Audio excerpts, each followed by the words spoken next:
This is LiveWell Talk on self-care for parents during COVID-19. I'm Dr. Dustin Arnold, Chief Medical Officer at UniPoint Health, St. Luke's Hospital. With school closures and quarantines taking place across the country, there's overwhelming anxiety in this newfound reality of a pandemic. The need to stay healthy and safe is a tall order for everyone, but parents are further compounded with the challenge of being physically, emotionally, and mentally capable, not only for themselves, but for their children. Still, it's important to remember that parents need to take time for themselves because maintaining physical and mental health is the foundation of supporting children during these trying times.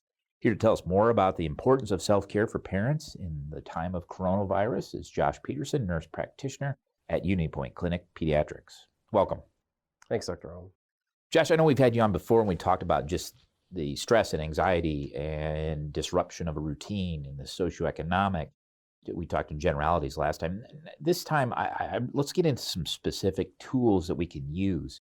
I mean, it's self-evident stress does make illness, physical illness, Yes. as well as emotional illness worse. That's a given. Right.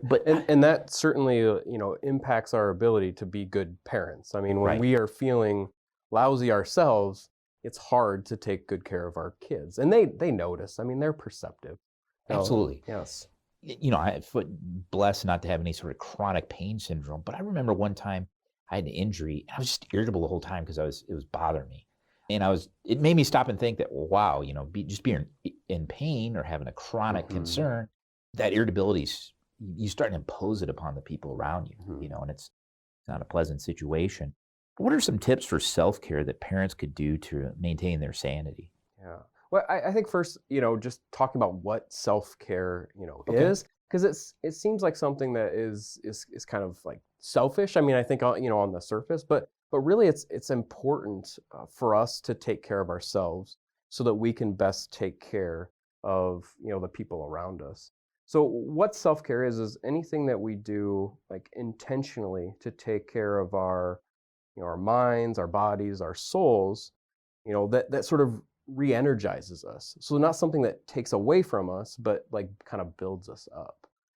So, what does that look like? And I think for each person that can be a little bit different. So one of the first things is to know yourself, know what works well for you. But then you have to be intentional about doing that, schedule that, add it to your calendar, tell the people around you so they can, hold you accountable to that or so it can get done. But those practices of being intentional and doing it, then make sure that we're going to have time for like ourselves. Now, what does that look like? Yeah. There are some things that are going to be sort of, universal. I mean, certainly like taking care of our sleep, that's going to be really important. Most of us need somewhere between 7 to 9 hours of sleep. We know that consistent sleep and, wake times are really important. We know that good sleep hygiene practices are important. So that, taking care of our sleep is something that's really important, but it's something that can easily get out of whack, when we're home more often and not in sort of our typical, routines. Right.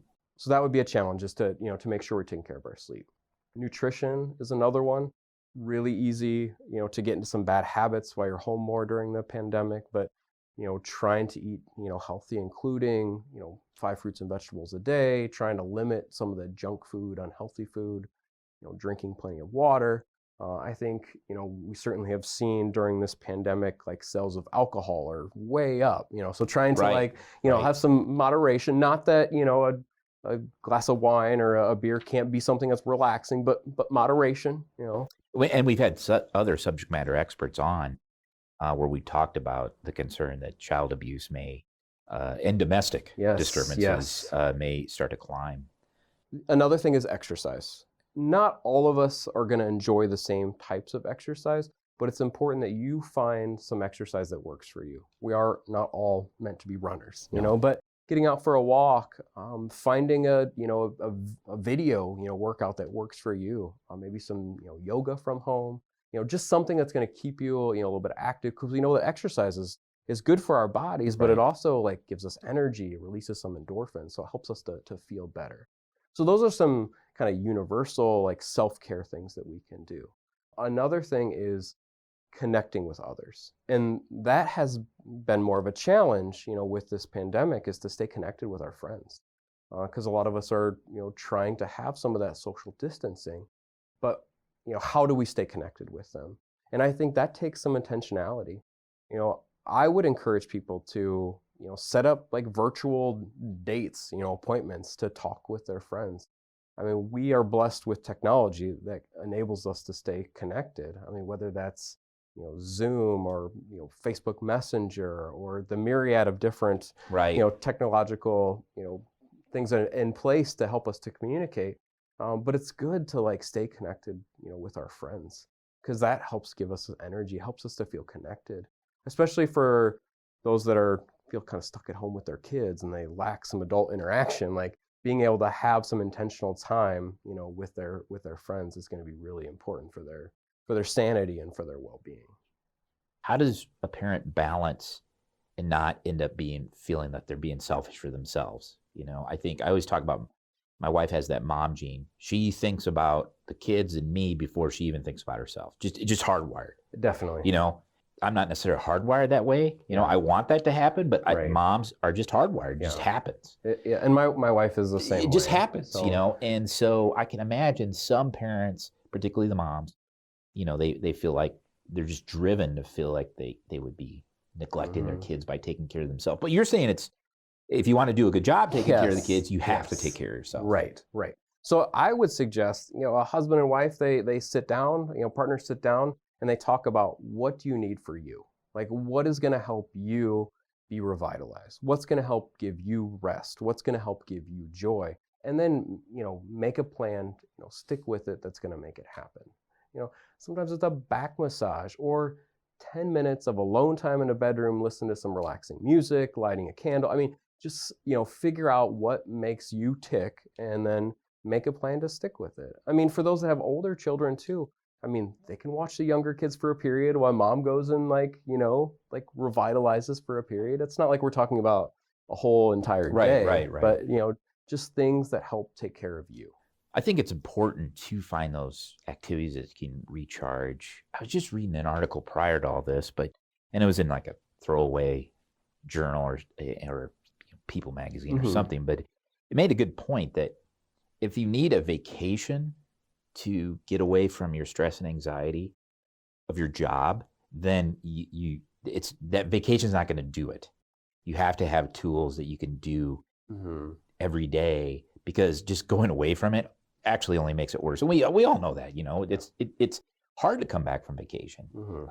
Sometimes to the point where you don't even want to go because you know what it's going to be like to come back. So I think this is good advice for just outside of the pandemic to have these sort of tools for this self-care.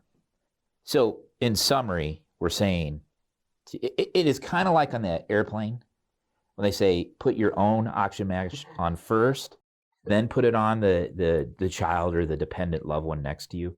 That's kind of what you're saying, is learn to take care of yourself so you can do a better job at taking care of your loved ones. It's a great analogy.